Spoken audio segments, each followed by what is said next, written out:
uang itu memang sengaja ditaruh di pinggir jalan agar diambil orang, dan siapa yang mengambil uang itu maka orang itulah yang akan jadi tumbalnya.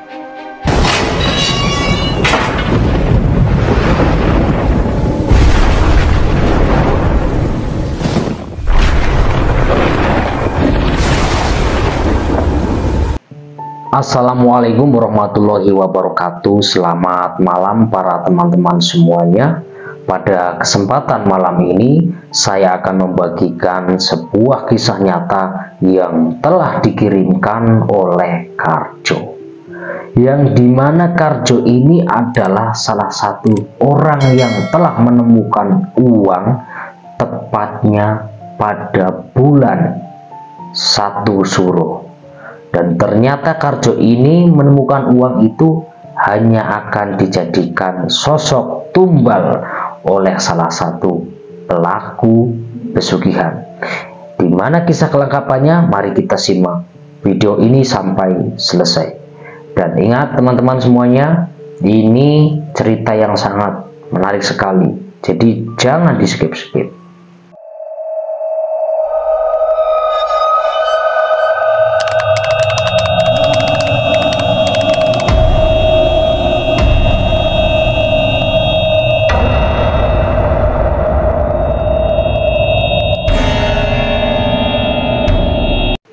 Jadi Karjo ini bercerita mengenai tentang pengalamannya, yang dimana Karjo ini telah menemukan uang di pinggir jalan. Karjo itu sebetulnya mau main ke tempat kakaknya, karena kakaknya itu menikah tetapi beda kelurahan. Dari situlah Karjo itu berniat mau main ke rumahnya kakaknya. Dan tepat pada hari Senin, tepatnya Karjo main itu di jam 1 siang. Memang lumayan jauh dari rumahnya Karjo ke rumahnya kakaknya. Di samping itu, jalan yang menuju ke rumahnya kakaknya Karjo itu sangat ekstrim. Banyak jurang, jalannya juga masih batu-batu. Intinya belum ada jalan yang enak menurut Karjo. Dan Karjo berjalan dengan hati-hati karena Karjo itu tahu yang dimana jalan tersebut memang jalan yang sangat licin, disertai batu-batuan juga sangat licin. Di samping itu ada salah satu jembatan yang menuju desanya kakaknya Karjo. Sama aja, sebelum sampai ke jembatan jalannya juga super licin.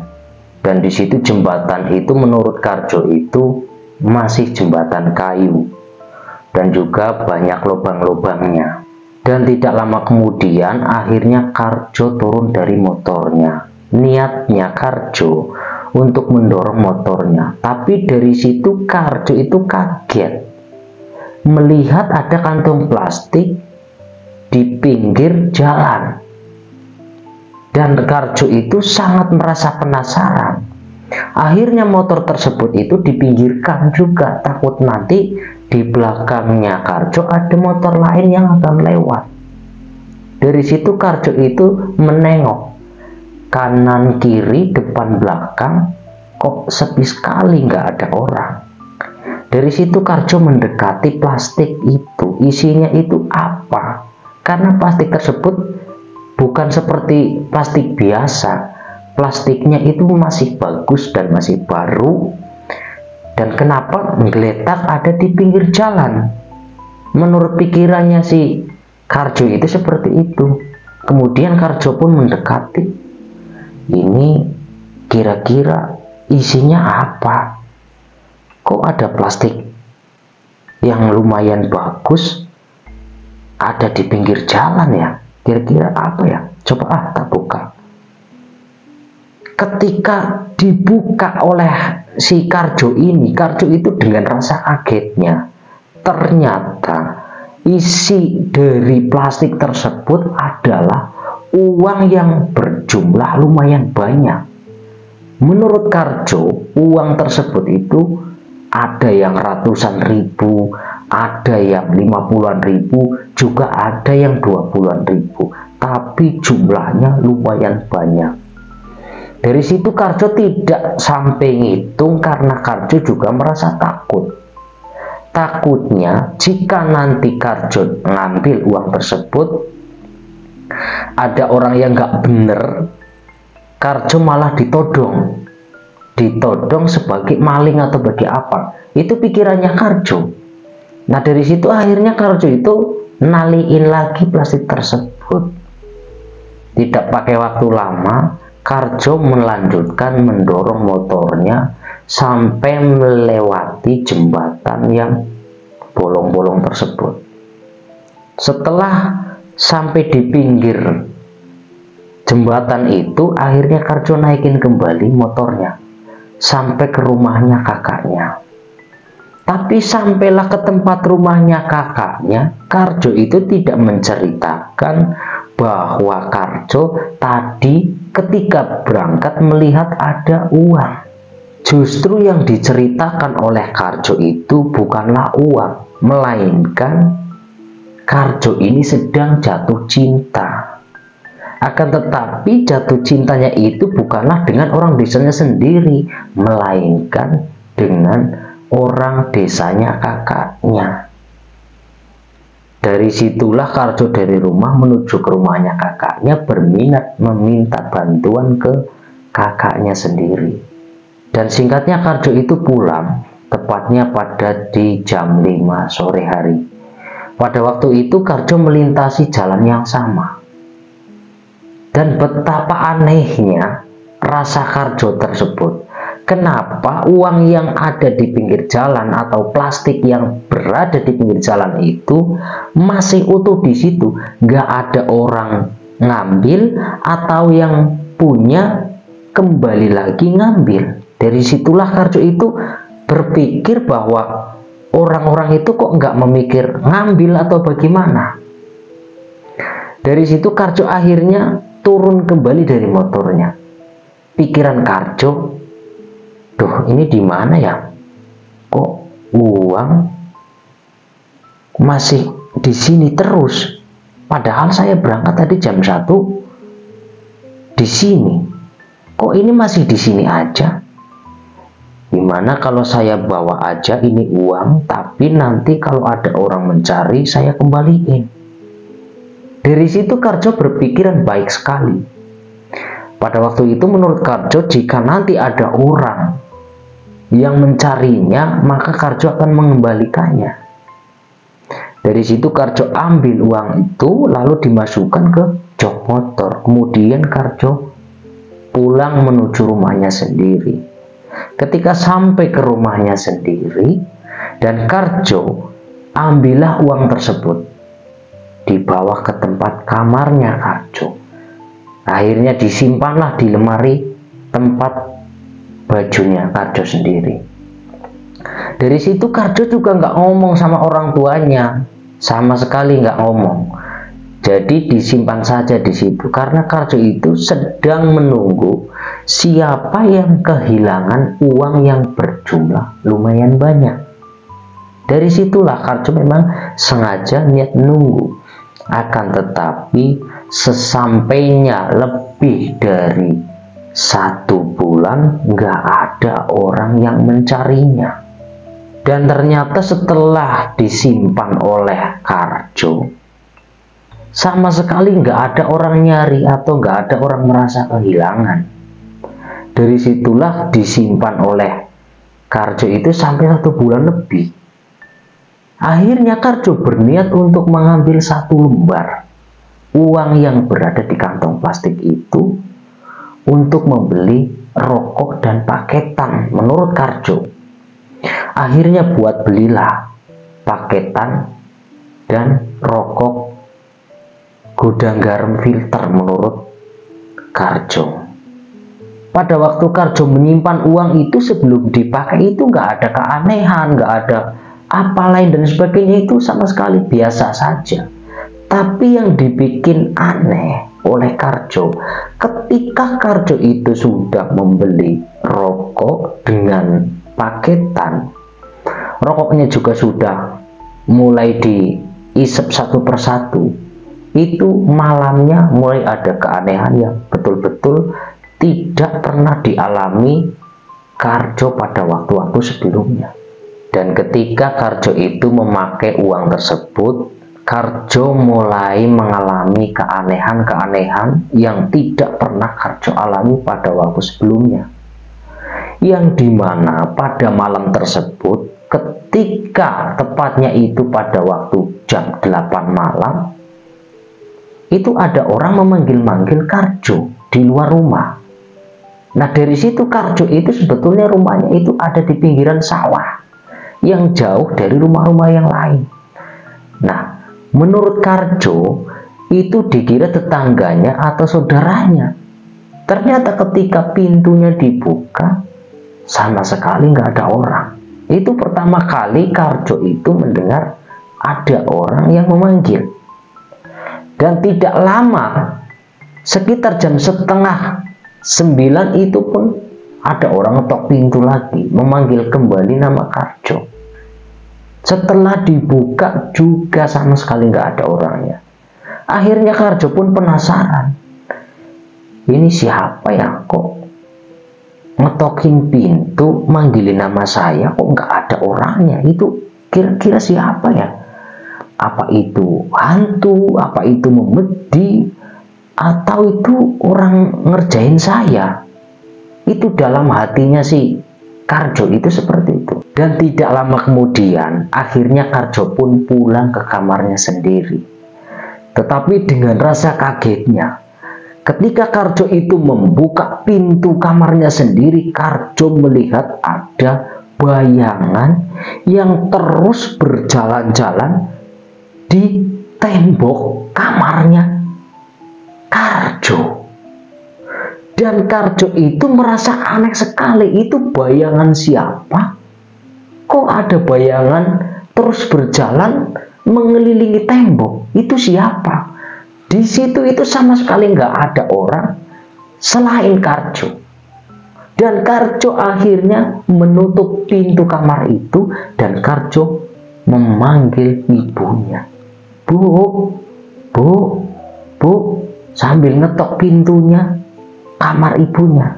Ketika ibunya keluar, ada apa nak? Ada apa? Bu, kok saya kamarnya aneh bu ya? Aneh kenapa? Kok di kamar saya ada kayak bayangan gitu bu? Bayangan gimana sih? Ayo bu, kita lihat aja bareng, ayo bu. Ketika Karjo itu mengajak ibunya untuk melihat sosok tersebut, ternyata ketika dibuka pintunya oleh ibunya, sama sekali nggak ada bayangan dan nggak ada apa-apa.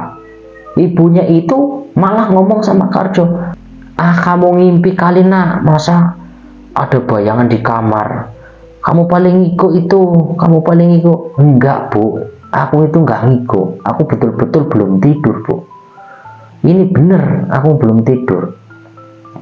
Nah, pada waktu itu menurut Karjo, karena Karjo ini ibunya sudah pergi ke kamarnya sendiri, Karjo itu berpikir, loh, kira-kira itu bayangan apa ya? Dan kalaupun hewan, itu hewan sebesar apa? Kok bisa besar banget? Nah, kalaupun hewan itu, yang pasti hewan itu ada bentuknya, ada bentuk badannya, bukan cuma bayangan saja. Nah, kira-kira apa itu? Kok makin lama itu aku kok makin merinding. Singkatnya, setelah Karjo ini berpikir-pikir, akhirnya Karjo kembali lagi ke kamarnya. Ketika membuka kamar, sama nggak ada apa-apa.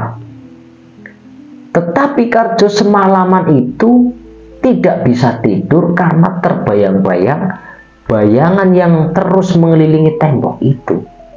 Dan tidak lama kemudian akhirnya Karjo itu tidak bisa tidur sampai ketemu pagi. Karena Karjo itu kepikiran apa yang sebetulnya ada di kamar saya. Nah, pada waktu itu Karjo akhirnya main ke rumahnya temannya untuk menghilangkan rasa stres yang semalam Karjo lihat. Dan Karjo juga nggak menceritakan terhadap teman-temannya. Dan singkatnya, pada 2 malamnya itu justru bukan hanya bayangan lagi, melainkan langsung sosok yang betul-betul sangat menyeramkan. Menurut Karjo itu sangat kaget. Ketika Karjo itu tidur hampir lelap, itu ada yang memanggil. Ketika Karjo itu membuka matanya, betapa kagetnya Karjo melihat sosok yang tinggi besar dan memiliki bulu yang lumayan panjang, kukunya panjang, punya taring panjang, matanya memerah, tubuhnya hitam, berada di depan pintu. Karjo kaget pada waktu itu, langsung melongo. Itu apa? Sosok apa? Itu siapa? Pada waktu itu Karjo itu langsung ditarik-tarik oleh sosok itu. Ayo kamu ikut saya, ayo kamu ikut saya. Kamu sekarang harus mengembalikan uang yang sudah kamu makan. Ayo kamu ikut saya. Dan menurut Karjo, ketika Karjo itu ditarik oleh sosok itu, Karjo itu sama sekali nggak memiliki tenaga untuk berontak agar tidak ditarik oleh sosok tersebut. Dan menurut Karjo itu minta tolong, sekencang-kencangnya Karjo itu minta tolong, tetapi Karjo itu tidak keluar suaranya. Menurut Karjo hanya mangap-mangap, tidak keluar kata-katanya, mungkin karena efek takutnya. Dari situ Karjo akhirnya teringat baca-baca surat, dari surat Al-Fatihah, dari surat Anas, dari surat Falak, dari surat ayat kursi. Akhirnya menurut Karjo hilang dengan sendirinya. Tidak lama kemudian tibalah waktu pagi. Pada waktu itu akhirnya diceritakan dengan bapak dan ibunya oleh Karjo. Dan singkatnya, Karjo akhirnya dibawa ke salah satu orang pintar. Nah, akhirnya Karjo itu menceritakan kepada orang pintar tersebut, yang dimana Karjo ini telah menemukan uang. Menurut orang pintar tersebut, uang itu harus dikembalikan di tempat yang sama. Dan uang yang sudah dipakai oleh Karjo harus diganti. Dari situ akhirnya Karjo setelah mengembalikan uang dan diganti uang itu yang sudah dimakan oleh Karjo, akhirnya dikembalikan di tempat yang sama. Dan setelah Karjo itu mengembalikan uang itu, Karjo kembali lagi kepada orang pintar tersebut dengan bapaknya.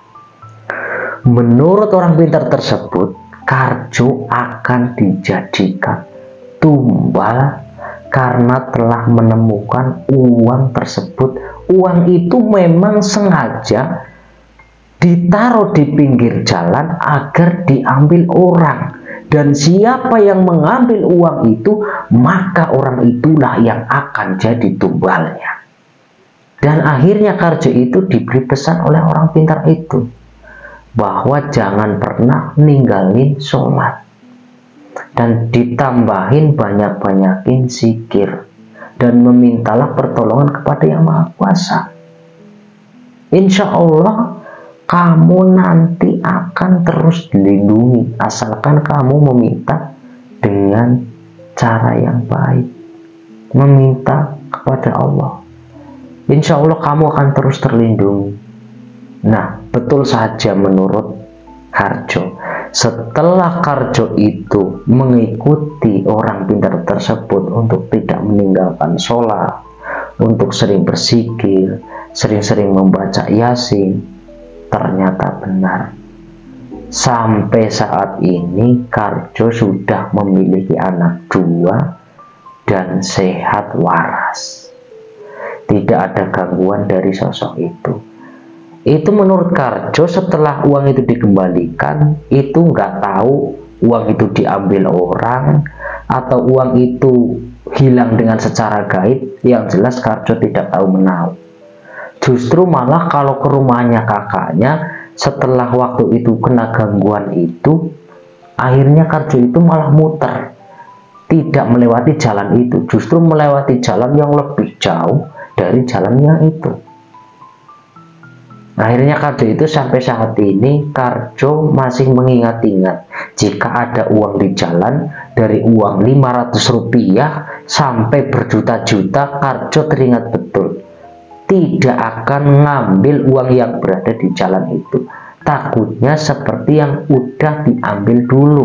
Padahal niatnya Karjo itu tidak untuk dimakan, niatnya itu untuk menunggu siapa yang punya nanti dikasihkan.